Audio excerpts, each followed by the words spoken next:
আসসালামু আলাইকুম। আপনারা যেখান থেকে হাইকোর্ট পারমিশন পরীক্ষার জন্য প্রস্তুতি নিচ্ছেন, সবাইকে আহ্বান জানাবো আমাদের যে কোয়াশমেন্ট সিরিজের আলোচনা রয়েছে, সেই কোয়াশমেন্ট সিরিজের আলোচনায় অংশগ্রহণ করতে আপনারা যারা অনলাইনে অংশগ্রহণ করতে চান জুম অ্যাপের মাধ্যমে, যেখানে আমরা কম্পিউটারের প্রেজেন্টেশনের মাধ্যমে জুম অ্যাপে ক্লাস নিয়ে থাকি।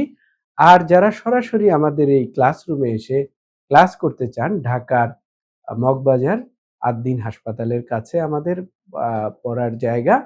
এখানে আমরা পড়াশোনা করে থাকি হাইকোর্ট পারমিশনকে টার্গেট করে। হাইকোর্ট পারমিশনের সবচেয়ে গুরুত্বপূর্ণ একটা সাবজেক্ট হচ্ছে কোয়াশমেন্ট। আমাদের ৫ টা সাবজেক্টের উপর প্রিপারেশন নিতে হয়। Civil appeal, civil revision, criminal appeal, quashment এবং রিট। তো কোয়াশমেন্ট শিখতে গেলে আপনাকে যে বিষয় জানতে হবে, কোন বিষয়ের উপরে কোয়াশমেন্ট হয় এবং সেই কোয়াশমেন্টটা মামলার কোন স্টেজে কোয়াশমেন্ট হয়। এগুলা জানার জন্য আপনার এই কনসেপ্টটা যদি ক্লিয়ার করতে হয়, তাহলে আমরা এই বোর্ডে যতগুলা নিয়ম লিখেছি, যতগুলা সূত্র লিখেছি, প্রত্যেকটা বিষয় আপনাকে ক্লিয়ার কনসেপ্ট নিয়ে যেতে হবে। যদি আপনি এই বিষয়গুলা ক্লিয়ার কনসেপ্ট না নেন, শুধুমাত্র বইয়ের ৫ টা বা ১০ টা কোয়াশমেন্ট প্রশ্ন সলভ করে আপনি পরবর্তী পরীক্ষায় যে কোয়াশমেন্ট প্রশ্ন আসবে তার সঠিক উত্তর করতে পারবেন বলে কোনো গ্যারান্টি পাবেন না। তবে আপনি যদি কোয়াশমেন্ট সংক্রান্ত যে সকল আইন বা ফর্মুলা রয়েছে সে সকল আইন ক্লিয়ার করে আপনি যান পরীক্ষার হলে, তখন আশা করা যায় আপনি কোয়াশমেন্টের উত্তর করতে পারবেন। এই দিক থেকে যদি আমরা একটু চিন্তা করি যে কনভিকশন অ্যান্ড সেন্টেন্স যখন হয়, কনভিকশন এবং সেন্টেন্সের বিরুদ্ধে কখন আপনি কিভাবে কোন প্রসিডিউরে এসে কোয়াশমেন্ট করবেন হাইকোর্ট ডিভিশনে।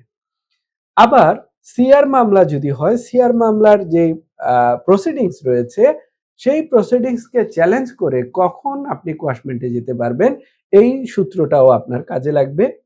পাশাপাশি এফআইআর যখন হয়ে থাকে থানায়, যখন কোনো মামলা হয়ে থাকে, সেই থানার মামলা যদি বিচার পর্যন্ত আসে অর্থাৎ জাজমেন্ট পর্যন্ত, এফআইআর থেকে শুরু করে জাজমেন্ট পর্যন্ত কোন স্টেজে কিভাবে কোয়াশমেন্টে যেতে পারবেন সেই বিষয়টার উপরেও আপনাকে সঠিক জ্ঞান রাখতে হবে। পাশাপাশি ম্যাজিস্ট্রেট কোর্ট থেকে শুরু করে আপনি কিভাবে কোয়াশমেন্ট পর্যন্ত যেতে পারেন তার একটা ধারাবাহিক সূত্র আপনার জানা লাগবে।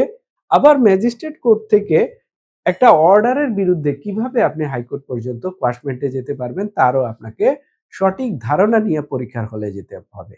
আর এই সূত্রগুলা আমাদের এই বোর্ডে লেখা রয়েছে। এই প্রথম লাইন, দ্বিতীয়, তৃতীয়, চতুর্থ, পঞ্চম, ষষ্ঠ, অষ্টম, নবম, দশম এবং ১১ এবং ১২ তম, এই প্রত্যেকটা সূত্র নিয়ে যদি আপনি ক্লিয়ার কনসেপ্ট নেন মাথায় এবং সেটা যদি বাসায় প্র্যাকটিস করেন, পাশাপাশি আমাদের যে বই রয়েছে এই বইতে বেশ কিছু ধারণা দেয়া রয়েছে এবং কোয়াশমেন্ট সংক্রান্ত অনেক জাজমেন্ট রয়েছে।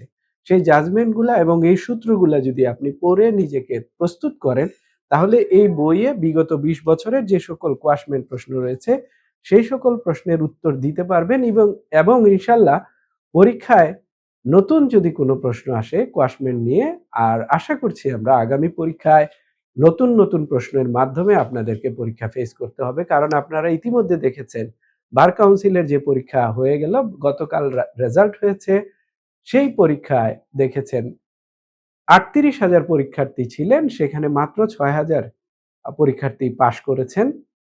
তার মানে কি, আগের যে সকল এমসিকিউ প্রশ্ন ছিল এগুলো এখন খুব বেশি একটা রিপিট হয় না। হাইকোর্ট পরীক্ষায় একইভাবে আপনারা দেখেছেন ২১ সালে যে সকল রিট প্রশ্ন এসেছে সেগুলো আর ২৩ সালে আসেনি। তার মানে কি, আগামী যে সকল পরীক্ষা হতে যাচ্ছে সে সকল পরীক্ষায় আপনি রিপিট প্রশ্ন পাওয়ার চিন্তা না করাটাই ভালো। অতএব আমরা আরেকটা প্রোগ্রাম আয়োজন করেছি, সেটা হচ্ছে ৩০টা নতুন প্রশ্ন। আমাদের এই বইতে বিগত ২০ বছরের যে সকল প্রশ্ন রয়েছে সে সকল প্রশ্ন সলভ করার পাশাপাশি নতুন যে সকল প্রশ্ন রয়েছে সে সকল প্রশ্ন আমাদের কাছ থেকে সংগ্রহ করে আপনি নিজেকে যাচাই বাছাই করে নিতে পারেন আপনি হাইকোর্ট পরীক্ষার জন্য কতটুকু প্রস্তুতি নিয়েছেন। আশা করি আমাদের সাথে সরাসরি ক্লাসে আপনারা অংশগ্রহণ করবেন সেই আহ্বান রাখছি, এবং যারা ঢাকার বাইরে রয়েছেন বা ব্যস্ত রয়েছেন তাদের জন্য আমাদের জুম অ্যাপের মাধ্যমে প্রত্যেক শুক্রবার রাত ৯:৩০ এবং প্রত্যেক শনিবার রাত ৯:৩০ জুম অ্যাপের মাধ্যমে ক্লাস রয়েছে। সেই ক্লাসে আপনি বাসায় বসে হাইকোর্ট পরীক্ষার প্রস্তুতি নিতে পারেন আমাদের জুম ক্লাসের মাধ্যমে। তো আগামী পরীক্ষা আপনাদের ভালো হোক এই আশাবাদ রেখে আজকের মতো এখানে শেষ করছি। ভালো থাকবেন, সুস্থ থাকবেন। আল্লাহ হাফেজ।